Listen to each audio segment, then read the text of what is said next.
Hi, friends. Welcome to another episode of Soaring Through Chaos. And the reason I do this is because we are in the midst of one of the most interesting times in our lives. It is quite trying. There are people every day, we keep hearing about people who get sick, who even are at risk of losing their life. There's also job losses. There's a lot of changes that are happening almost every day, and wading through this chaos is not easy. And every once in a while, I get to know people or have known people who have been working in terms of helping, supporting, creating community. And Dr. Yotam Heineberg is one of them. I got to know him at the Stanford Center for Compassion. Yotam, tell me more about your journey. How did you end up at the Center for Compassion at Stanford? Sure. Yeah, happy to share with you. Hello.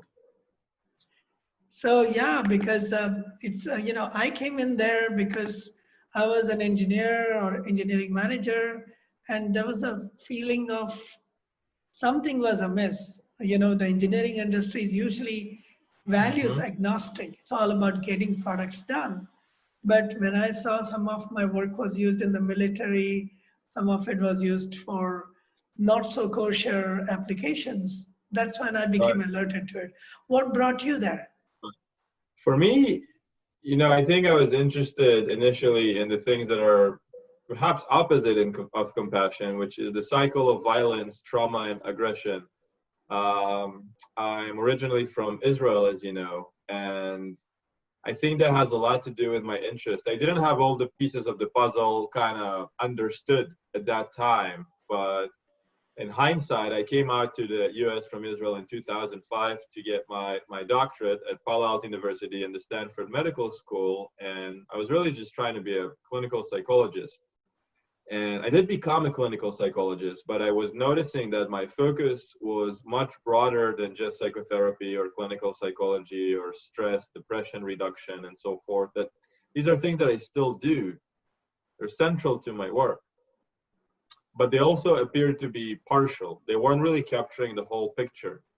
And my core interest was this really ancient pattern of this dimension of hurt people, this notion that when people are exposed to trauma, or exposed to difficulty, exposed to hardship, they have a tendency to hurt others. So throughout my doctoral training, that was a big part of what I was focusing on. I was collaborating with some brilliant trauma experts like Dr. Ronnie Berger out of Israel, who's doing incredible disaster relief work all over the world. I was collaborating with people like Professor Philip Zimbardo out of Stanford, who's a very famous social psychologist, is famous for the Stanford prison experiment and other big projects that he's done. But ultimately, from my perspective, Phil's work is about prejudice reduction. It's about teaching altruism. It's about helping us prevent negative social circumstances that really can permeate evil throughout us.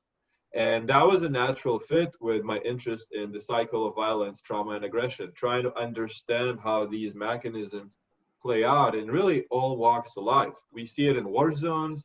Um, People getting hurt, they want to respond by hurting others. We see it in inner cities with gang activity. We see it with the police system. We see it when we watch the news and we get exposed to particular types of media messages, and then we develop negative, hostile beliefs about people that are different from us. And then we go and we vote in particular ways that, again, perpetuate that negative cycle of trauma and aggression. So the more I got interested in that, the more I realized that, again, it's not enough to just try and reduce symptoms of stress, depression, anxiety. There's something deeper underneath these mechanisms of hatred that create suffering. And that's really where compassion started to enter the picture as an antidote to interrupting that cycle, to try to do things a little bit differently. And I was very grateful initially, to Phil Zimbardo and his work with him, that he kind of introduced me to Dr. Jim Doty and the folks at CCARE, and very appreciative when they took me on as a postdoc. And then the journey either continued or began, depending on how you kind of describe it, to do more of this work around compassion training. In fact, I feel so grateful. I did not have any formal background in psychology except for two courses I took as an undergrad. But when I saw the first notice of the founding of the Center for Compassion in the San Jose Mercury News, I wrote a long email to Jim Doty and I said, I just want to help in any way. I'll be happy to be a volunteer. And he talked to me for like 30 minutes trying to figure out what was my intention. And I said, I grew up in the ghettos of Bombay and I'd seen a lot of, I won't say violence as much as feelings of deprivation. Yeah, And that also leads to yeah, hurtful thinking. And therefore, I came out of that feelings of deprivation, which led to a lot of the world is a bad place. And right. therefore, I have to always be on the lookout, always be defending myself. And even after I had everything I needed, three startups and everything, I met people like Ilana Golan, and who was an F-16 fighter pilot trainer. And we used to work together and all. And as you said, it was easier for me to reinforce feelings of hurt and Mm-hmm. reinforce feelings of revenge than to get the compassion. It wasn't until I started meditating out of extreme inner dissatisfaction. I started meditating in my midlife. That's when I finally went from hurtfulness to heartfulness. So tell us Yeah. more about your work. How do you help people to come out of hurt? Or how does the system, how does what what works? Because far too many of us, I mean, as you clearly put out, war zone is a big one, but inner city is another one. And just not having enough resources and feeling hurt, that's very common in many places in the world. And I was one of them. Sure. So Absolutely. how Yeah. does it Thank work? you. How does it work? I mean, and I think that what we're finding ultimately, this exists in all walks of life. These days, my work is mainly, or I should say, exclusively online with coronavirus. Everything that's happening is happening online, and there's different populations that need help and support. And for instance, now at Palo Alto University, where I'm working as a clinical faculty member, I train our doctoral students who are very active in delivering services all over the Bay Area to people that are very low resourced. In the past, having worked with soldiers or people involved with gangs, I think that it starts with a very profound realization that is difficult for people to digest at times, that underneath anger is pain. And I think that we push away our emotions, we push away our difficult experiences because we don't want to acknowledge them. And when reality is really, kind of rough to deal with, the only safe emotion, so to speak, is anger. So people are more comfortable expressing anger because it gives them a sense of strength and empowerment and so forth. A lot of it, like as you might suspect, has to do with the practice of vulnerability or being willing to access some of the more tender underlying emotions and experiences that we usually don't really want to feel ourselves, let alone share with others. So it really has a lot to do with the hope of creating safe environments for people. In the context of psychotherapy, doing this kind of work one-on-one, there's a lot of tender or gentle interactions that take place that facilitate people's ability to be in contact with vulnerability, with difficult feelings, and to find a way to express some of the emotions that they're usually not willing to express. Paul Gilbert, who's been a mentor to me, from whom I've learned the model of compassion-focused therapy, always says that the goal is to find a way to access and express the emotion that's not in the room, the emotion that's not kind of being acknowledged, really. So that's one way of beginning to speak to it in the context of psychotherapy or in the context of group work, in workshops that I do as well, acknowledging that we all have threat emotions. This is part of being a person. I think that there's something, well, there are many things tragic about what's happening in the world right now, whether it's coronavirus, whether it's the, racial tensions and so forth. The one maybe very slim silver lining in a way is that I think more and more people are willing to acknowledge that there is fragility, that there is vulnerability, there is difficulty. And without actually moving towards that suffering, as we think about it, this compassion model, without getting in contact with the distress and doing something about it, things will not improve. So there's the intention of supporting people and getting in contact with their difficulties, becoming sensitive to the difficulties of others, and then mobilize to take action and do something about it. You bring up a very, very important point. Uh, if you look at popular media, there are sometimes this idea that all you have to do is focus on the positive. And I mean, sometimes it's oversimplified. They call it the law of attraction. So don't say anything negative, just focus on the positive, and then the positive will grow. It sounds logical, but underneath that veneer of positive, there could be a lot of hurt. There could be a lot Right. of venom. There could be a lot of anger. There could be a lot of hurt, and even a feeling of suffocation, or not being able to forgive. So, what do you think about that? The idea of just staying positive, and if what's the best way of approaching those kinds of mindsets, if you will? Yeah, from my perspective, it's not either or. I do like the perspectives that are offered up in positive psychology, and I do like the perspectives of cultivating or savoring the good and kind of helping that bloom further. I don't think that there's anything wrong with it per se, but it could be highly problematic at the same time when it's combined with the practice of avoidance or distraction from suffering.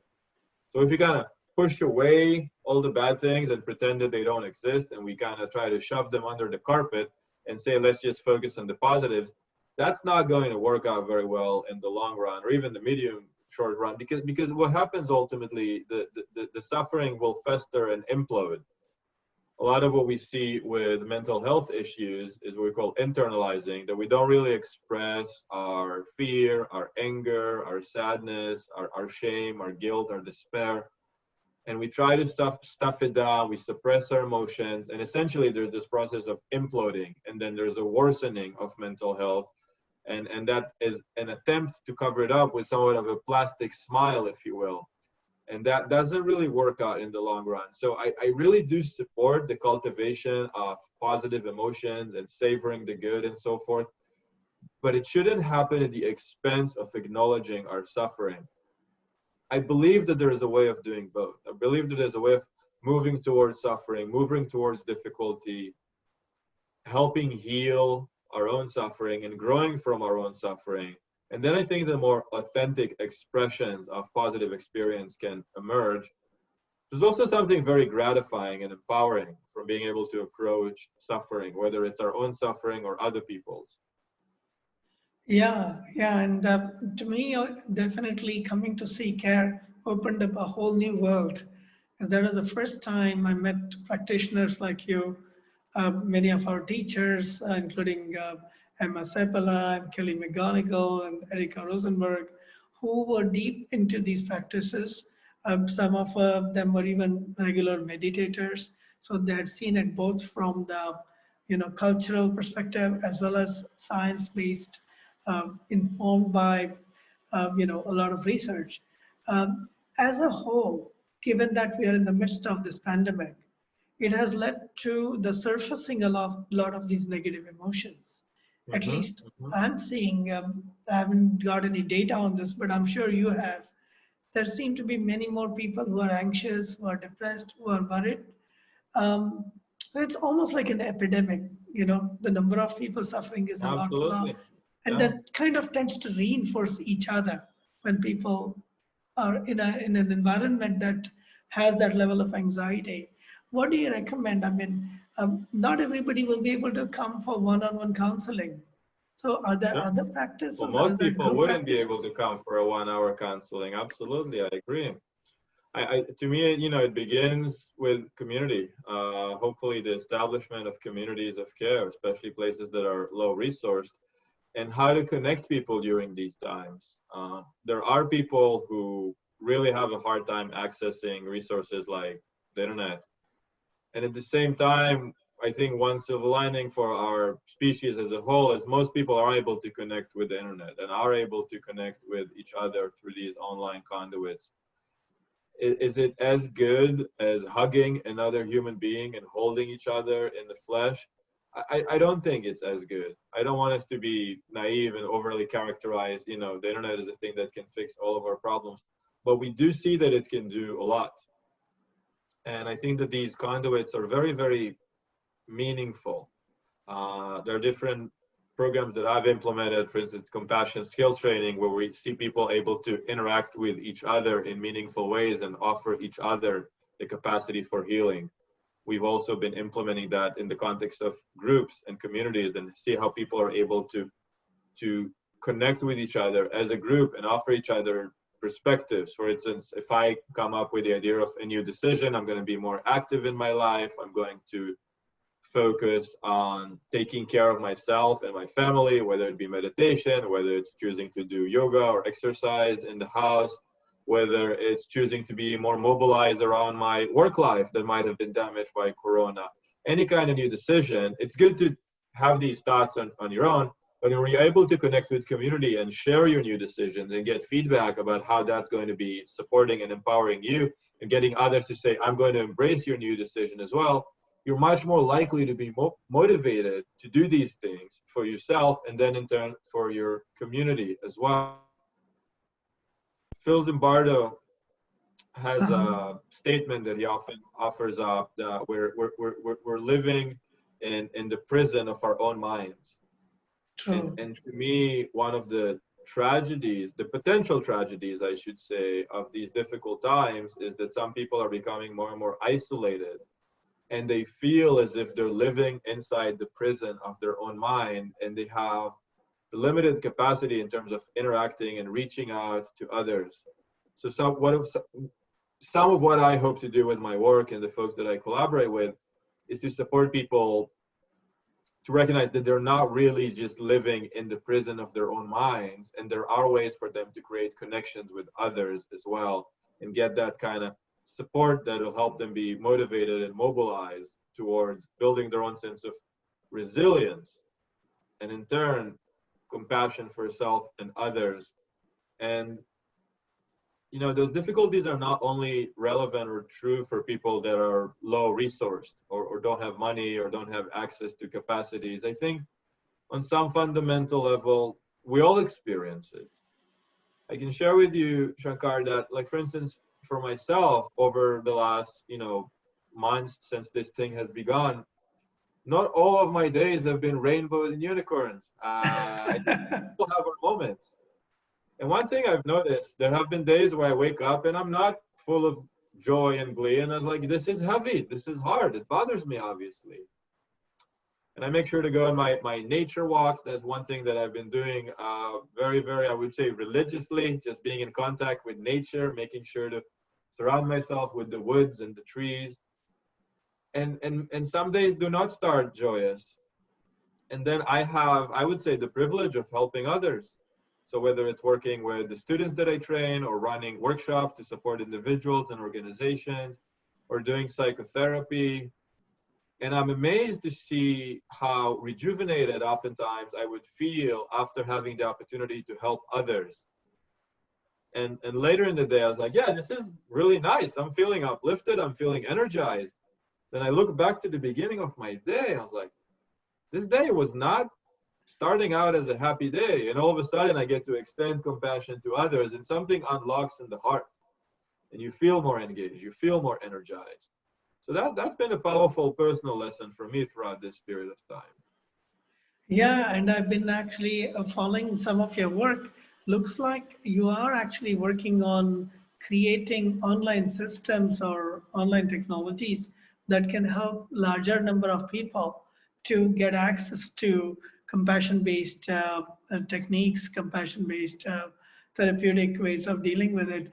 Is that already ready for people, or is it still in the works? Could you talk about that? Yeah. So that's still in pilot phases. We've run multiple pilots by now, so we do feel confident that we're able to help people with that. But what we haven't done yet is build all the kind of technology infrastructure.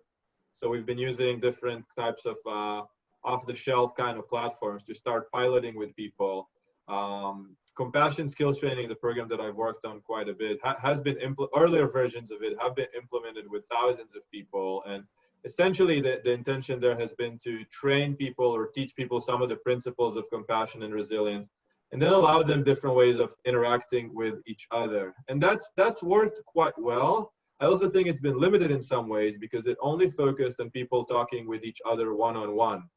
And what we are needing more than anything else these days is a sense of group, a sense of community, a sense of collaboration. So in some of the later pilots that we've been implementing, the intention has been focusing on helping people connect as community, connect as a collective. So we've done that. We've run that with some students at university. We've also run that in other universities with faculty people, with nurses, people that are working kind of like on the front line in the hospital settings. And we're seeing very nice results from relatively brief exposures to knowledge and information about compassion training. More important than the videos that are instructing people on what compassion training is about, more important than even the meditation files that we give people the opportunity to practice, because those are all what we call intrapersonal. These are things you would do on your own, is the opportunity to interact with others, to recognize that we're all in this together. So we have created different types of online discussion communities where we're really reinforcing people's motivation to go ahead and implement the skills for themselves and others, and then come back and report to the group. So we're seeing people incentivizing each other not to be kind of stuck in that place of being frozen and immobile, and then the ability to move forward begins to manifest in these communities. So what we've started is supporting, helping the helpers, which is something that I've done for quite some time now, working with nurses and clinicians that are supporting others. So the intention is to do more of that work, because these days, maybe more than any other day, we know that we need to support our helpers, our nurses, our doctors, our therapists, our clinicians that are kind of supporting the whole population. And then our next steps will be to offer it to more populations at a broader scale. And that would be the most scalable way to reach larger populations. There's also other work that I do, which is essentially running workshops, which is also happening online on Zoom. So that's also been a meaningful way to reach more people. And I gotta say, it's been an interesting journey. A couple of months ago, I did a workshop through Palo Alto University. We have a research base of different ways in which we can cope with this pandemic. So I ran an online workshop called Coping with COVID. We had more than 1,000 people sign up for that workshop, and I was able to offer some basic principles about what compassion mind training is about. That's really building on Professor Paul Gilbert's model, who developed compassion-focused therapy. So helping people learn a little bit about how threat-based we can become, how anxiety can take over at times like these, how to help us feel more safe in our body and mind, encouraging us to be in deeper connection with others, to continue to, one of the challenges I think that we're facing, especially with younger people, is there's a lot of texting and there's not a lot of face-to-face contact. Even if it's online, there's less video chatting. There's less access to voice tone that could be soothing. There's less access to the things that are making us human. So in these types of workshops, it's really this process of trying to encourage people and educate people about the importance of feeling connected as human beings, being connected with soothing, supportive facial expressions, with nurturing voice tones, with the ability to help ourselves feel safe by virtue of being connected with others. So ultimately, these workshops that I deliver to individuals and organizations, the more scaled up dimensions of compassion training that I'm sharing with you, I think during these times are really about keeping us connected with our humanity, recognize that we can lean towards the dark side of threat and aggression and pushing away of others. That's part of our human nature as well. Recognizing we can also lean towards this intention of cultivating empathy, care, compassion, warmth, and a sense of understanding towards ourselves and others. so the last thing I'll say about that is, while there are many drawbacks to what this reality is about these days, where we're kind of stuck at home and we spend more time online, people are actually more willing to access online trainings, learnings, and information. And there is an opportunity to reach more people than before with online conduits, which we are seeing are helping in terms of increasing resilience and compassion once we're able to actually access and connect with people. So, in fact, the way I see it, a lot of the so-called meditation techniques are intrapersonal, going inwards, but that only can take us so long. And then we have this need for human connection. We are social animals. So the technology that you're working on, the principles are about interpersonal. As you said, the voice is important. Even facial expressions are important because we can recognize each other's emotions and we can be there for each other, understanding the common humanity and to be able to support each other. Is that correct understanding of what Yeah, seems to be yeah, happening? yeah, absolutely, absolutely. Speaking of facial expression, I think if I remove one of those lights, let's see, have somewhat better lighting here.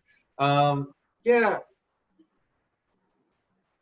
when you get a doctorate, they focus on all these deeply scientific things and research-based perspectives and so forth. And at the same time, there are the deeper fundamentals of being a mammal.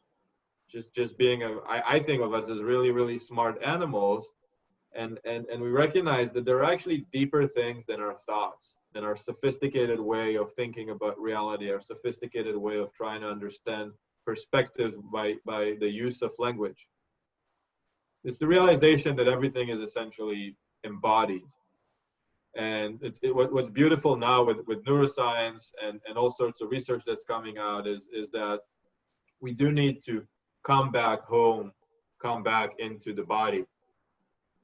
And that means that our facial expressions have a huge impact on our well-being. Our access to other people's warm, caring facial expressions goes a really long way. Being sensitive to voice tone, being able to transmit messages of care. It's actually more important how I say something to you than what I actually say. That's true. That's true, especially with little kids who don't even know language. The Mm-hmm. only thing that they understand is how we are with them. And even with pets, with animals, with people who have less language skills, I've actually had the opportunity to support people with what do you call the spectrum of autism or with people who have Down syndrome. And all that matters there is how you're with them. And it's actually a Exactly. gift to be able to see that face to face. I have a brother who has some amount of distorted understanding of reality. I mean, he's somewhere on one of those spectrums. Not quite sure exactly which one, but he knows the moment my tone changes, he knows. And it doesn't matter which language or what I say. He knows that I'm not respecting him, I'm not being with him, I'm not truthful to him, and so on. And it's like a lie detector. Yeah, yeah. That's very profound. And these are insights, these are lessons that we've always known.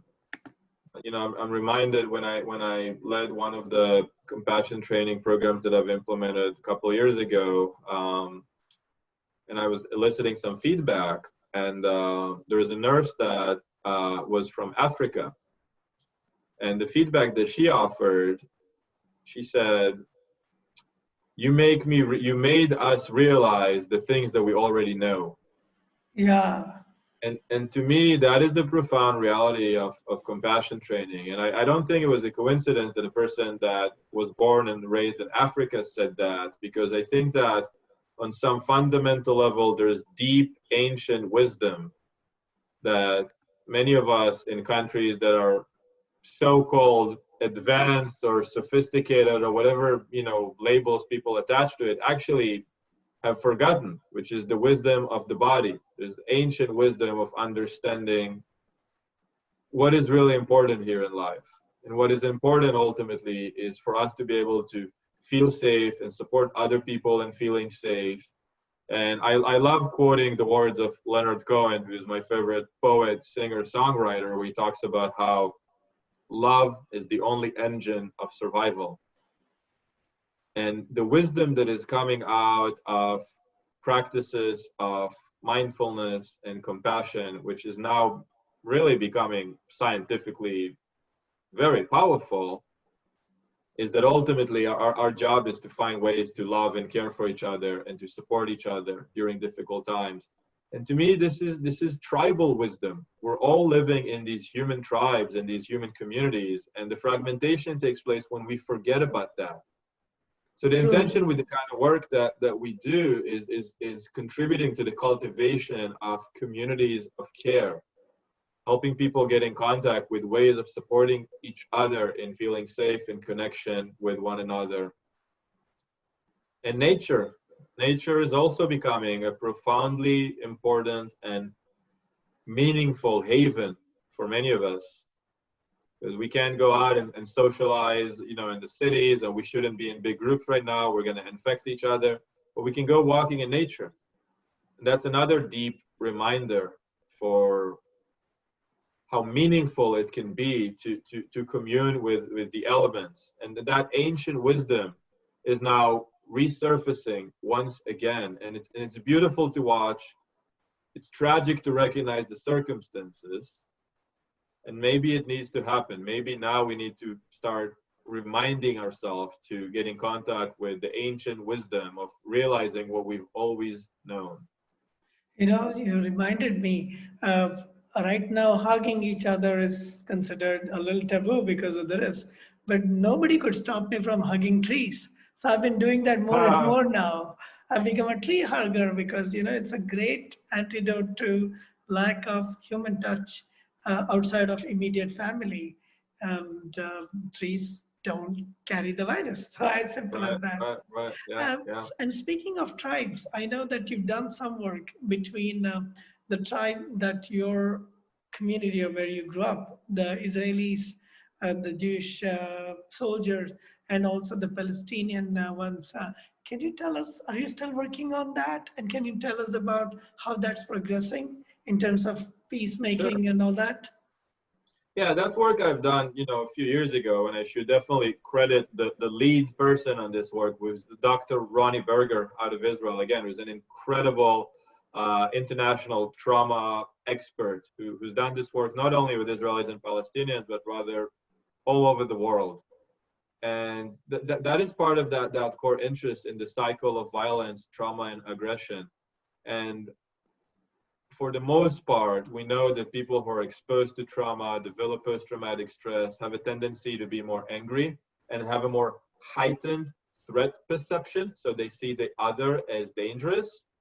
So I'm more likely to vote in an aggressive way if I've been hurt myself. I'm more likely to see others in a stereotypical way, to think of others in a racist kind of way, and so forth. A lot of people respond in that way, and I think that's what perpetuates difficulties for our species. That might be the most ancient and painful pattern that we recognize since the beginning of time. The important thing to say is not everybody responds that way. There's also this notion of altruism born in suffering that was coined by Ervin Staub, another important social psychologist. The idea that because I've suffered, I have garnered wisdom and insight and understanding about the mechanisms of suffering, and I wish to contribute to peace instead of violence and conflict. And these dynamics can show up between Israelis and Palestinians. They can show up between gang members. Yeah, yeah. In fact, I have friends who worked in the Israeli armed forces, including my friend Ruben Shalef, who says that it is absolutely necessary, having seen what happens in the war, having seen what happens even in peace times, the animosity and all that gets created, that we have to find a way to go towards peace. I'm so glad we're talking about all these things, Yotam, and I'm so looking forward to meeting you again. It's been a while, more than 5 years. Yeah, it has been. Well, you're all over the world doing all sorts of interesting things. Well, you reminded me the reason I'm going to Africa, and as I mentioned to you, is because I've never been there, and everybody in my family has been there, and they remind me of how deep our roots go. We as human beings mostly originated in Africa, and there's enough evidence of that. And a lot of these tribes in Africa are still preserving some of that tribal instinct and the simplicity. And to be able to go there, I'm starting to learn basic Swahili. If that's what's spoken in Eastern Africa, all the way from Yeah. Kenya, Tanzania, all the way to South Africa. But I'm going to be there for at least a few months, maybe a year, with the intention of just being there with people and trying out. So one question regarding that. I always felt, since I'm not a licensed therapist or a medical doctor or anything like that, what about the risk of transference when suppose somebody like me interfaces with people and starts doing this work? There are occasions when people have difficulties. They may have gone through trauma, and then they need support. And I can notice transference, which is a technical term, but I don't think I'm as well equipped to deal with those kinds of feelings that come about, Yeah. even in the context of offering or being there as a support. What do you When you think talk about of that? transference, you mean the helper having their own kind of difficult feelings and so forth? Or the other way around, when the person who Sure. is looking for support, they take the feelings that they have towards their loved ones and transfer to you, or the ones that they're Right, upset right. about. Yeah, Sure. So this back and forth we call transference and counter transference. counter-transference, Yeah, so exactly. it goes back and forth. And I think a lot of it has to do with the practice of just groundedness and wisdom and having a sense of understanding that some of the people we will try to help are actually going to be angry initially. And so Mm. understanding where their anger is from and helping them see that. And a lot of it, I remember one of my mentors years ago at internship, we're working at a day treatment center for children who are extremely traumatized, very, very wounded. And he offered up a metaphor that I thought was really powerful, that for us as helpers, we are like a big rock or the lighthouse. And the people we help are like the waves. And our job is to stay steady as the waves come and go. And over time, when they recognize that we're still there for them, we're still stable, there is an ease and there is a relaxation for the individuals that we help, and they recognize that we are trustworthy people. It takes time to garner that trust. Some of the folks that I've helped initially were not trusting and they were quite angry. And to be able to continue to show up, and then with time, there is evidence that our work is helpful, that we can kind of receive more and more of that trust. But as you say, there's also the difficulty of potentially burnout or even vicarious trauma. When we come in contact with so much suffering True. ourselves, it begins to burden us. And I think that's why it's so important to offer help and support to the people that are helping and supporting others. Because if we have very burnt out helpers, our whole system will kind of collapse. So a lot of the work that I've done was supporting nurses who are dealing with burnout, nurses who are dealing with stress, and then other professionals that are helping others. At Palo Alto University, as clinical faculty, we're training our doctoral students to help others. And oftentimes they need our support as well. We need to create communities of care and support and resilience for their students as well, so that they can go out and do the kind of work that they intend on doing. For yourself, going into Africa, I imagine you're going to encounter tremendous amounts of suffering. And I think, Shankar, if you do that all the time, 24/7, then I'd worry for you a little bit. I hope you Yeah, will do it some of the time, or even a lot of the time if you really want to. But if you also take some chunks of time for yourself, recharge. replenish 1 or 2 or 3 days a week, go out and be in nature, connect with friends that you make over there, and do very enjoyable things that are actually going to be joy inducing. I think there is Yeah, a risk of becoming immersed in suffering because there's so much of it that you might feel guilty about doing things that make you feel nice, that bring you joy. Yeah. And I think that guilt is quite dangerous because it gets in the way of ultimately you taking care of yourself and then in turn taking care of others. So there need to be really strong boundaries and structure around how much we extend to others and how much we care for ourselves. And a very profound framework that I want to offer to you is really what we use in our trainings and in our workshops is the three flows of compassion, the three directions of compassion. Mm-hmm. So the idea is that we focus on extending to others, receiving from others, and self-compassion. And oftentimes we extend so much to others, we do it naturally, but it's hard to receive, and it's even harder to give it to ourselves. So I think it's really important to consistently check in about how am I doing with the three directions of compassion? How am I doing with the three flows? Am I experiencing any blocks, what we call FBRs, fears, blocks, or resistances around giving and receiving compassion? And if I'm Well, noticing any of these, yeah, thank you for reminding me because one of the things that my personal hobbies is dance and music, and yeah, Africa has so much of it. right, So I'm actually going to be alternating between, because there's that risk of empathic distress, compassion fatigue, complete burnout. So I'll actually be alternating between periods of music, dance, and going in nature, and offering, just being there for people who are suffering. Because I know that as long as I alternate and I give enough time to myself to recharge, it seems to work. And I love dance, and yeah, I've also that been dance a is dance teacher. tremendous. So I've done basic African dancing, but we lump it together into one.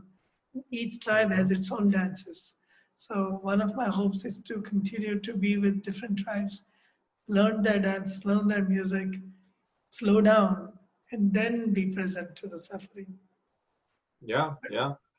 One of my favorite statements, quotes of wisdom about that by Gabriel Roth, who developed five She was my rhythms. teacher, exactly. Five Yeah, rhythms. That's you my probably core know. practice. Yeah. If you Please want go ahead. people to heal, just put them in motion. So if we Yes. want to heal, just keep in motion and not get too stuck with the thinking mind, going below the thoughts, noticing the sensations, the imagery that we get from our body, and really letting the wisdom of the body take care of us in many ways. Interestingly, Gabrielle Roth and I were born the same day. Oh And wow, I found out right after she passed away. So, wow, amazing. and I was like, I only met her one time. We have the five rhythms and all over the Bay Area, especially Yeah, Mountain View, Sausalito, and all that. So I've been a practitioner since 2003. wow, that's And amazing. It's yeah, wonderful. and I found it by Googling dance with no steps because I was Right. getting hours and hours of sitting meditation. I wanted to move my body, and I was like, and the Google led me to Mountain View Five Rhythms with Claire I Alexander. know the place. I've been there more than once. Yeah. Yeah, Claire is an amazing teacher, and I'm going to be interviewing her about the work Oh. she's offering. They're offering a lot of these, what now they call open floor. Uh-huh. At no, at basically they're going to offer that at on a gift economy basis, sliding Yeah. scale basis. They have been offering. And it's a joy to be able to see people, even on Zoom, to be able to Right. see people dance together and Yeah. offer each Yeah. other Yeah. Yeah. hugs. One of the things I've been recommending to people is living room dance parties. Just move at your own house, and I think it makes a huge difference. Yoga is great; it's a structured practice, but also just letting your body move in the way that it needs to move. And it's really nice that we have now really solid research as well. There's science about the neuroscience of dance, the neuroscience of movement, and how Yes. important it is to keep connected with our somatic and physical experience. We Yeah. cannot heal ourselves only with the power of our thoughts. Language alone is not going to fix our problems. We need to integrate more modalities of experience. Indeed, indeed. I mean, otherwise the consciousness stays just here, but we miss out on the rest of the body. I really It's like such a how, yeah, it's yeah, such a Dan joy Siegel talking to you. Please continue. No, yeah, same here. No, I was just going to say Dan Siegel, who's a famous neuroscientist, and he advocates a lot of work around dance. He talks Yes. about how the mind is not in skull, the mind is embodied. So this realization alone, if people listen to this and that's the only thing they take from our conversation, the mind being embodied. So how to really help the whole body participate in the process of being alive. And if we're struggling, how to help the whole body support us in healing and growing further when we're having a difficult time. And In then fact, connecting yeah. with others, of course. Yeah, I met Daniel Siegel a couple of times because I love his work on interoception, proprioception, visceral Absolutely. sensations, and vertical integration, all the way from the lowest levels of the brain, which is the understanding of the space, body in space, and all the way to connect to the feelings that come in, and the heart and the entire visceral feelings that come all the way to the thoughts we have around those feelings, thoughts we have around those sensations, and Mm-hmm. connecting all that together. Just amazing, amazing work. And I'm grateful that it's all happening in our generation. I'm grateful it's Yeah, happening as we speak. All this research, as well as the practices that are getting developed. We are living yeah, in very, very interesting times. And what better time than to put it into practice during this pandemic, one of the most challenging times that we may face as as a collective. Well, absolutely. although we are on the opposite sides of the globe, I promise that next time I come to the Bay Area, I'll give you a call and we'll go together to a Five Rhythms or an open floor Right. session. Sounds good. Sounds good. And is there anything else you want to tell people about what we talked about, how they can cope up better? We talked about the need for community, the need for being deep within self-awareness, developing self-compassion, developing supporting each other, using somatic practices such as movement, music, and really immersing in practices that get us in touch with our body, our sensations, our feelings. Is there anything else that we may have missed out so far? Yeah, I feel moved to share one more thing. Also from Dan Siegel, but it's essentially a scientific translation of ancient wisdom. I think it's important for all of us to be reminded of that because Dan Siegel talks about what is the mind. He talks about the mind's job is to regulate the flow of energy and information. But the important tidbit with that is Dan Siegel talks about how the mind is within, embodied, and between. So the Yeah, mind is not only within us, it's also between us. Even now we're across continents, but the mind is within and between. So there's actually flow of energy and information between our two minds. In other words, our minds are connected. We are all interconnected on this planet, whether we like it or not. And sometimes we feel, a little bit of each, but we have to recognize that we're all interconnected and that our entire species minds are ultimately living within and between. And with that being said, how can we support the interconnectedness of our minds, nature, and reality so that we can come together as a community? So it's really an invitation for us to strive to connect with those who are close to us, strive to build more and more communities of care amongst ourselves and people that are around us. And that, I think, will be the recipe ultimately that will help us overcome these challenges and become more resilient and compassionate. Yotam, I never thought of it in physical terms, but you just pointed out the intermind or the mind between people. I'm here in India and you're in San Francisco. We're literally on opposite sides of the globe. The fact that we're even communicating with each other, exchanging thoughts, exchanging feelings, looking at each other's eyes, literally we are building these connections across the globe. So it literally goes beyond space and time. It literally goes Mhm. beyond space and time. When we think of our ancestors who have passed, or think of our children who are far away, or we think about past events, we are crossing across space and time. What a beautiful Yeah. thing to experience. I mean, I never thought it in physical terms until now. Oh, I'm Wow. I'm grateful as well. Yeah, yeah. Well, again, to those of you who are listening still, it's a joy to be able to connect it in this way. Not necessarily even seeing you face to face. But if you have any questions to either me or to Yotam, we will provide you with the links by which you can find Yotam's work online and the work that he's doing and his community is doing in terms of making even elements of psychotherapy and compassion practices available online. And so as it continues, we'll update that on YouTube and on Facebook so that this is not an advertisement. This is just an offer. I've known Yotam now for like 8 or 10 years, and his work is precious, and a lot of it is available online in different forms. I think you've got YouTube talks and all that stuff too, right? I remember that. Absolutely, yeah. There's a lot of stuff people can just watch for free online on YouTube and get exposed to the principles of the models and things that they can begin to internalize in that way and offer it to themselves and others. We just want to spread these perspectives ultimately. And I'm grateful to you, Shankar, for your motivation in creating these additional messages of resilience, care, hope, and community. It's beautiful work that you do. This is all I do because I realize my limitation, not having gone to the point of being a therapist or a clinician. The least I can do is share these things. And I can say hello in 75 languages and thank you. So I would say Toda rabba akhi in Hebrew. And namaste and thank you very much. Namaste. And thank you. Please stay in touch. Anybody who is watching out there, salam, namaste, thank you, and blessings. And what a wonderful way of meeting across the continents. Wonderful.